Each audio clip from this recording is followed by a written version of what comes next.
Generalized Anxiety Disorder, GAD. So, just imagine you're aboard a plane coming home from the most amazing vacation in Bora Bora when your brain just starts flipping channels. Now, instead of daydreaming about all the pina coladas you drank on the beach, you're now living in a nightmare where your brain is literally playing a motion picture of a terrorist takeover, a hostage situation, and a plane crash all at once. You're a sweaty mess who is desperately praying that your plane lands soon because your stomach has just launched a full-on missile attack mixed with chemical weapons, as you can literally feel all the fruits and vegetables you had for breakfast clawing their way back up to your mouth. Your muscles are so tense, like someone who has a bomb tied to their chest, and every little noise sounds like it's ticking away. This is sadly what having generalized anxiety disorder feels like. It is basically a backpack full of fear and horror about everything that could go wrong in any given situation. Social anxiety disorder, SAD. You've finally conquered one of the most challenging and, quite frankly, the most mentally exhausting periods of your life, high school. Now, it's time to be an adult and head to college, but you can't get rid of the butterflies causing a stir in the pit of your stomach. And it's not the good type, more like mutated huge butterflies knocking over everything. Your anxiety at meeting, talking, and interacting with new people is just making you wish the earth would just open up and swallow you whole. Now, don't confuse this with the regular burst of anxiety or shyness that just so happens when you're about to step into a new phase. This is an intense urge to run for the hills or hide under a rock so that you can avoid talking to people, known as social anxiety disorder. With SAD, you'd feel like your life is on a pedestal in front of a very judgmental audience who are ready to scrutinize, shout, and dissect every single moment or word that comes out of your mouth. If you walk into a room full of people, you'd be entirely convinced that the spotlight is glued to your forehead and everyone is just staring and waiting for you to mess up. Your mind, the ever-helpful traitor, starts to provide a running commentary of all the ways you could trip, fall, and land face first in a bowl of punch. It's as if your brain is a TV screen stuck on the highest volume, broadcasting your insecurities for all to hear. Separation anxiety disorder. Who needs soap operas when your brain is fully capable of inventing all the drama you'll ever need? Imagine separation anxiety as that super clingy friend at a party who just can't let go of your hand even when you're only going to the bathroom. They'd scream as if you're headed to hell instead. If you experience this anxiety, you'll feel there's an overzealous director inside your mind turning every departure into an epic saga of worry, distress, and fear. It's as if your brain is running a 24/7 horror movie marathon where the monster isn't a creepy clown,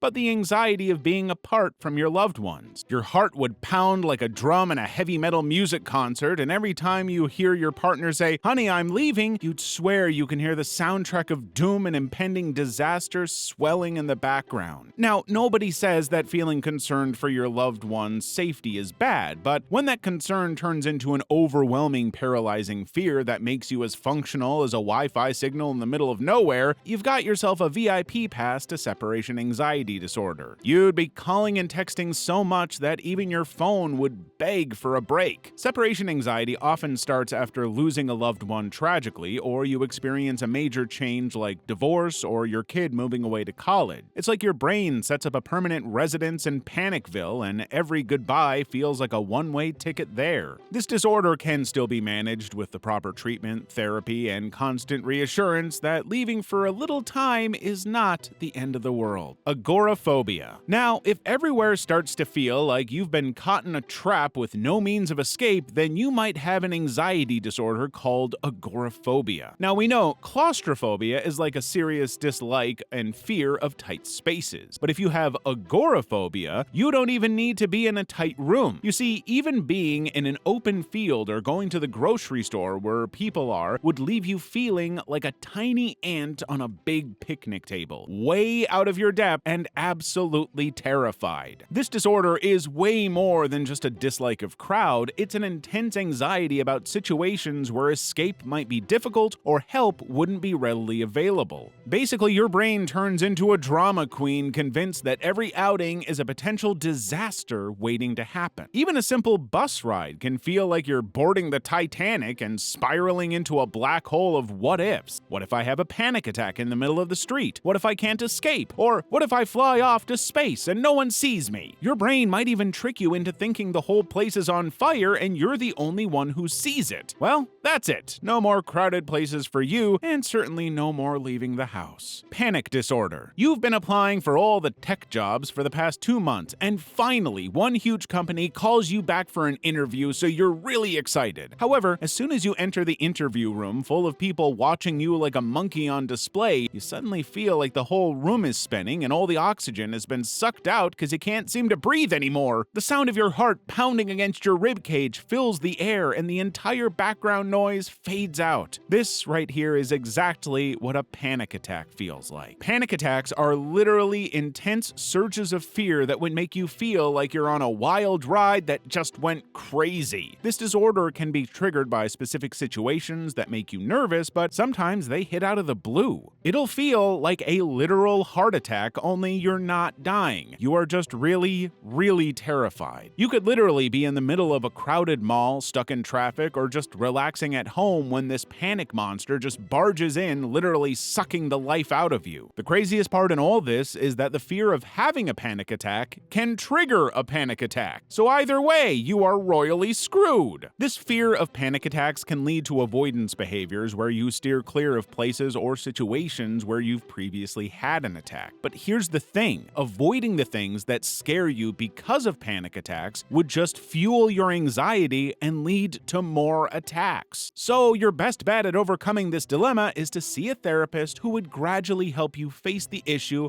and regain control of your life. Selective mutism. Your mom is at the principal's office because your homeroom teacher has a truckload of complaints against you. Apparently, you don't participate in class, ignore questions, and avoid everyone like they're trying to sell you something, and have become a master at dodging classes and any form of social interaction. Your mom is basically looking at the principal, shocked like a fish dragged out of water, because this does not sound like the child she gave birth to. Your sudden change in behavior is due to an anxiety disorder called selective mutism. Yeah, it sounds like the title of a sci-fi movie gone wrong, but it's very real. Anyway, what this condition does is to mix up and constantly turn the tables in your life around. It's like life's way of constantly shuffling the deck on you. When you're at home, you're like Dora the Explorer, bubbling around the place, asking questions and interrogating everybody like a police officer on steroids. But once you leave the four walls of your home and step foot into the big bad world outside, you'll literally withdraw like a snail going back into their shell. Every sentence comes out like a jumbled mess of and different types of strange sounds like a broken disc recorder. So the only solution you can think of is to quite literally just go mute. You know, zip it around anybody that doesn't bear your last name. Well, this act of silence can come off as rude, and some people may even start to think you are actually mute or just intellectually disabled. Well, thank God the evaluator is here to tell you that this is not the case, because people with selective mutism are quite intelligent and likable. They just need to feel super comfortable to unleash their inner chatterbox. You might also have another anxiety called Discord phobia if you've not joined our Discord server yet for all of the latest updates and entertainment. Join now to overcome this disorder. Substance or medication-induced anxiety disorder.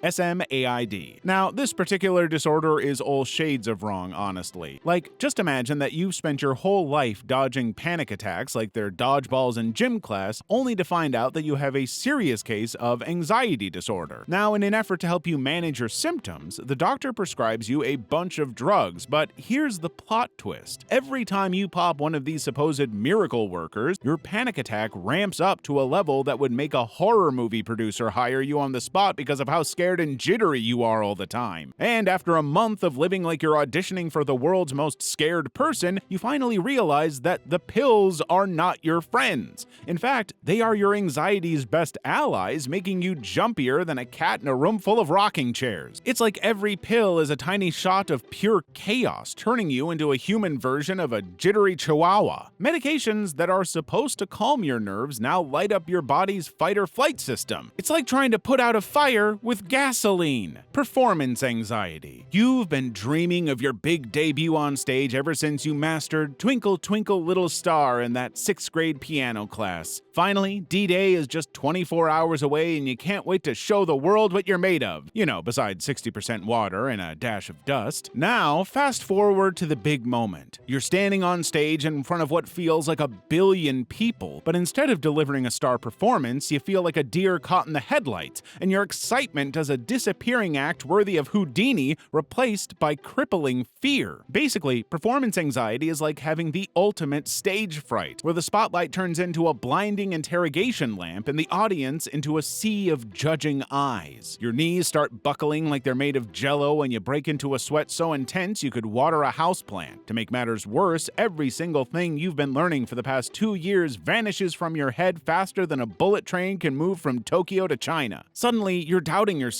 second-guessing your abilities, and replaying every little mistake in your mind, amplifying it 100-fold. Performance anxiety often rears its ugly head if you've been judged or rejected in the past. But the thing is, being a little nervous is all part of the game. So all you have to do is take a deep breath, calm your nerves, and just get on with the show. Illness anxiety disorder. Hypochondriasis. Having hypochondriasis is like having a very crazy tiny doctor as your inner voice, turning every itch, twinge, and sneeze into a potential medical emergency. A simple stress-induced headache, nausea, or fatigue would have you running to the doctor's office faster than Sonic the Hedgehog because Google told you they are also symptoms of a brain tumor, as if your brain has a PhD in paranoia. You might find yourself frequently visiting doctors, seeking reassurance that you're not actually dying, yet even after countless tests and clean bills of health, the fear persists. You scrutinize every sensation, hyper-aware of your body's normal functions, convinced there's something serious that's been missed. You can see how this could be really exhausting. Hypochondriasis isn't just about the occasional health scare you get once or twice. It's a pattern of excessive health fears that would significantly impact daily life. First, you need to limit and control your health searches to control this worry because Dr. Google isn't always right. And a mild headache doesn't have to mean you've got a brain tumor and are about to die within 24 hours. School refusal disorder. Well, to be very honest, this anxiety disorder was probably experienced by at least 80% of kids every morning before school. And while it does sound like a mild case of just really hating school, the condition is actually way more serious than that. So picture this. You wake up every morning with a huge sinking feeling in your heart and a pit in your stomach that just makes you feel sick and dizzy. Just the mere thought of entering the school building feels like you're preparing for an epic showdown with a fire-breathing dragon. But instead of a knight's armor, you're armed with just your lunchbox and a bag pack. School on a normal day is a mix of thrilling highs and some nerve-wracking drops, but for kids with school refusal disorder, it feels like a never-ending loop-de-loop of doom. The anxiety can be so intense that some kids would literally turn into master escape artists and would even get injured on purpose just for an excuse to stay home, because according to them, a broken arm definitely sounds better than maths class. If you suspect you might have school refusal disorder, it's crucial to seek professional help. A therapist or counselor can work with you to identify the root of the problem and develop coping mechanisms. But hey, if all else fails, there's always the possibility of becoming a professional excuse writer.